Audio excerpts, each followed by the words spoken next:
Hello and welcome in to another episode of the Fantasy Football Forecast. I'm Trevor Scott here with my co-host Matt Giraldi, What's going on, guys? and today we are going to be getting into a tier of wide receivers that's very interesting. It's three players going very close to each other in the third tier of wide receivers here, and we're going to be able to go over Davante Adams, Chris Olave, and Brandon Aiyuk. Excited for this one.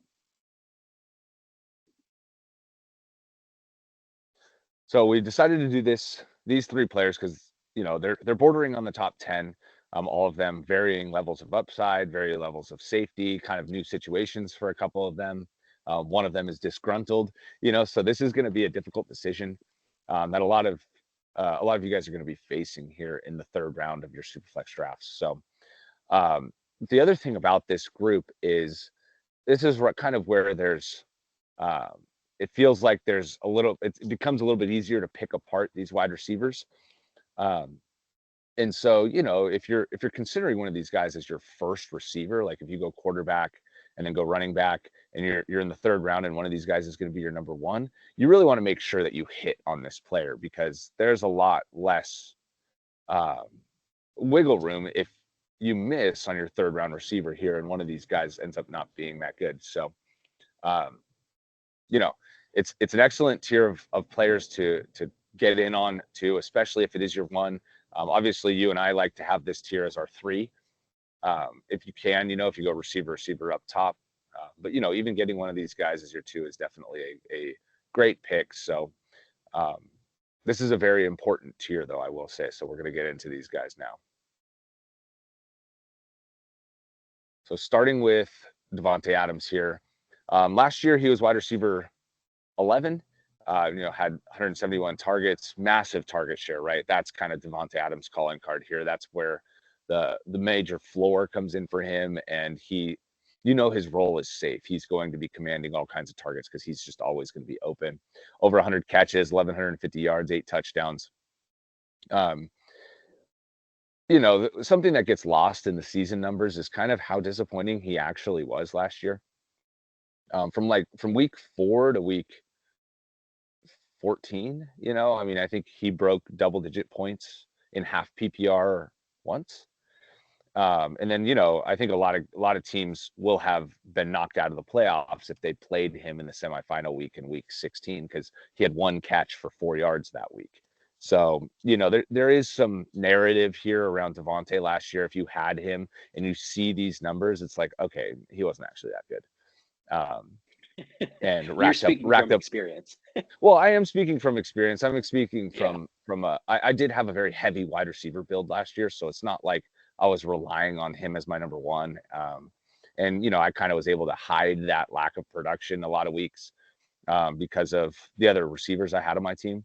But I will say I did make it to the final and didn't play him, and then he racked up 13 for 125 and 2.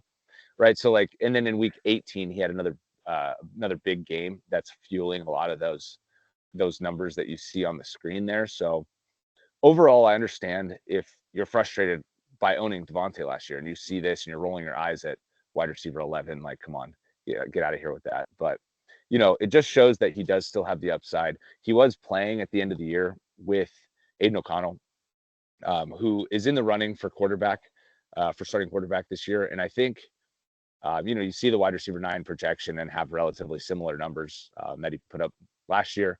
But if he gets Gardner Minshew as his quarterback and Minshew does win that job, I do really think that this is going to be excellent for Adams because Minshew has proven that he's able to not only lock on to one target, but that he can successfully fuel that player's production. He did it with Pittman last year. You know, he's done it throughout his whole career where he's been able to just kind of funnel targets to the number one. And I really think that that's going to be good for Adams. And if it is Aiden O'Connell, that means that Aiden O'Connell beat out Gardner Minshew in camp. So if it is O'Connell, I expect that he will have taken a major step forward in terms of how good he'll be for Adams. So I personally really like Davante Adams again going into this year. I really liked him last year. A lot of guys, he's a boring option. He's older. He's declining. He's on kind of a not as good team, and so I understand all of those elements. It's just he's so rock solid. He's so good every year that if you want to make sure you don't miss on this pick, then he's probably the guy that you want to go with. Yeah, and I was going to say the same thing about how he locked onto Michael Pittman last year. Gardner Minshew did, and Josh Downs was kind of invisible when Minshew was on the field, and so you know, there are very good other receiving options on the Raiders. Obviously, Jacoby Myers is, very underrated as a player. And the addition of Brock Bowers, we'll see how that goes. Obviously, people are very high on him for good reason. But yeah, Yeah, I think that was kind of the biggest thing for me putting him at the top of this tier is, his floor is very high, like you mentioned before.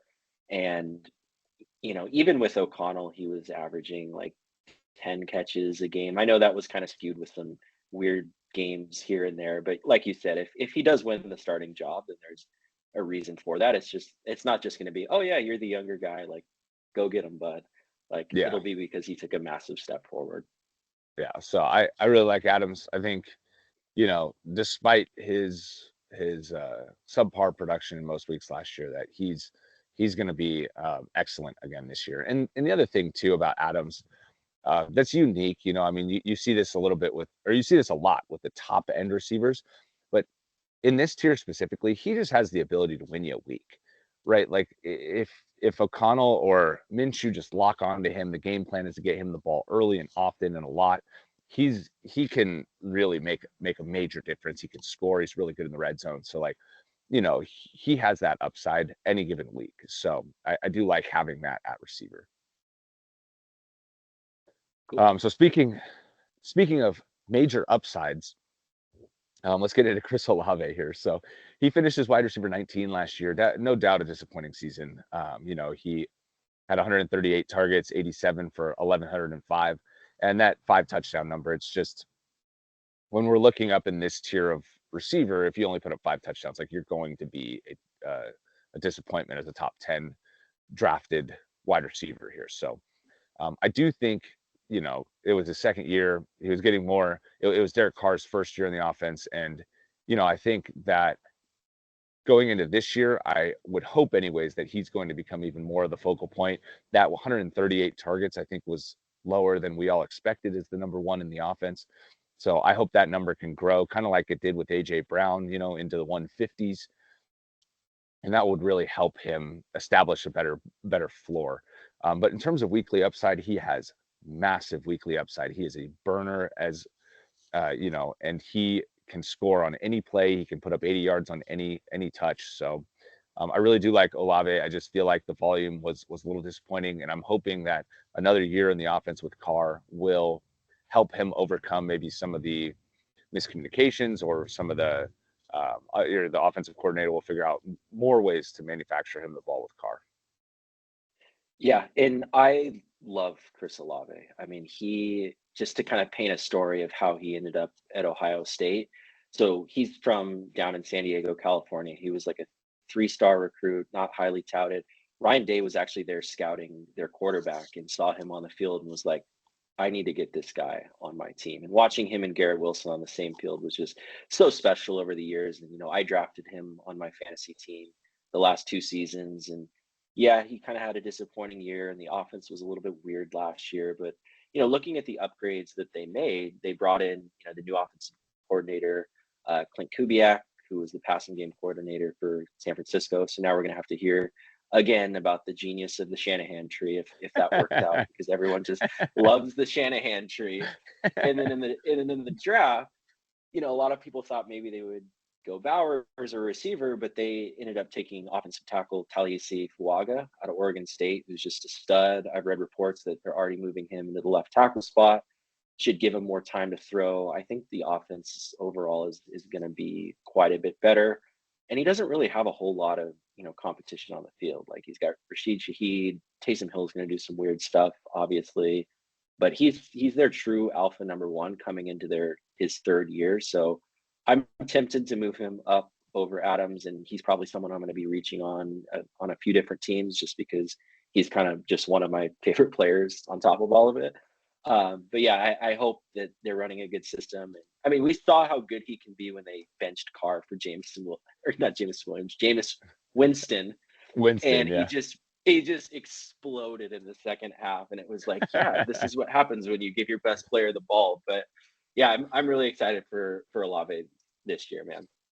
Yeah, I agree. And I hope this year we don't have to deal with looking up, with at the 2-minute warning and seeing Olave with 2 targets and no catches. Like that, I feel like that happened enough times where I'm like, dude, what are they doing here? Like, what was the plan coming into the game here?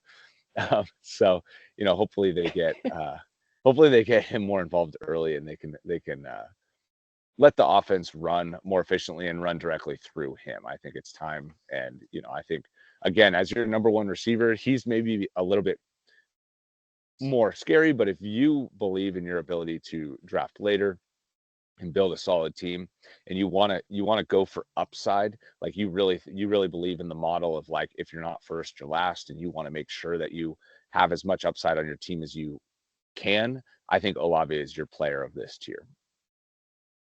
Agreed. All right, going into the third option of this tier here, Brandon Aiyuk finished as wide receiver 14 last year, but that he did miss a couple games there in the middle of the year, so his numbers are down. 101 targets, 75 catches, but he did put up 1,350 yards, which is a lot more yards than the other two last year on less targets, and 7 touchdowns. So he was kind of a touchdown beast last year too. 13 and a half a game, which is a point and a half more than the other two per game, which is a big deal.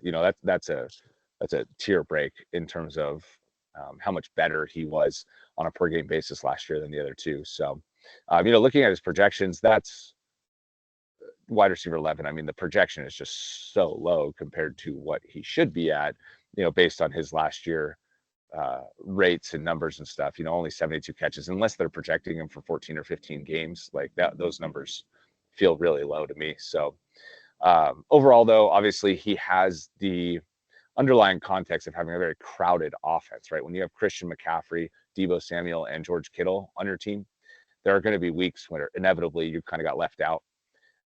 But I will say that, not to like wish or predict injuries for any player, it seems very consistent that one of these guys is out um, for at least a few games or an extended period of time. And when that happens, Ayuk is like, very, very highly ranked and highly touted. And I think, he's going to be the number one in this offense. Obviously, he's disgruntled too. He wants this major contract. I think the most recent one we heard was 4 years. 120 million is kind of what he's seeking, and he's not going to get that from the 49ers. And I don't necessarily think he's in that upper tier of receivers that are receiving all 30 million a year. So where it's a little bit contentious right now, but I think they get it figured out for this season anyways, and that he's going to be in a good position to produce again in this San Francisco offense.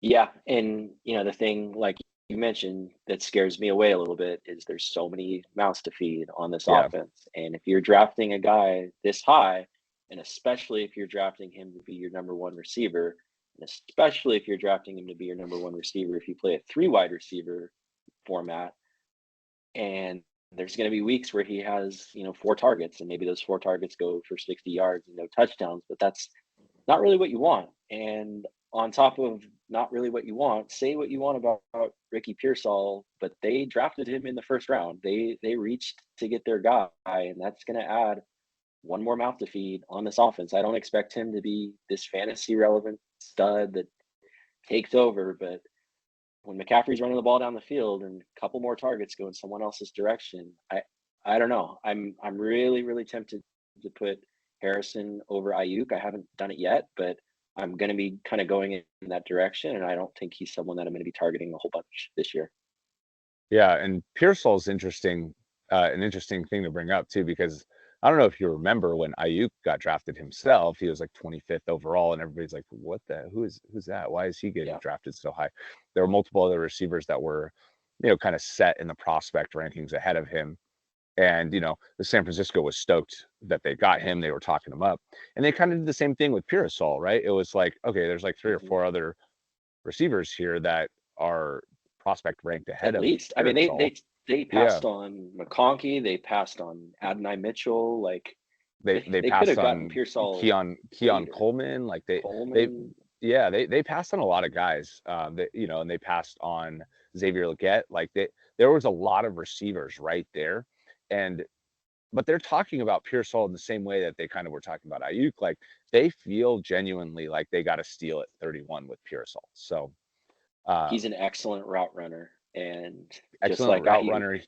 Yeah, and he fits the system with like yards after catch. Like I really think that's an interesting element that I hadn't necessarily considered. I don't think he's going to be taking over from Aiyuk, but I think it's an interesting leverage point in their talks too. It's like, okay, if you're going to be demanding 30 million a year, we're just not going to do that. So, you know, mhm, we'll we'll have a contingency plan, and Pearsall could be better than maybe we're expecting at this point in the offseason. So for his upside case, I mean, you just look at the production last year. He was on a per game basis much better than these other two last year, and he plays in a much better offense. So if he does become more of the focal point, at any point during the year, or he gets on like a 4 game heater and it's just like he's going to outproduce these other two for a stretch during the he can year. take over. He can take over a game. Yeah, Yeah, he could take over a game. Like looking back at week 1 last year, like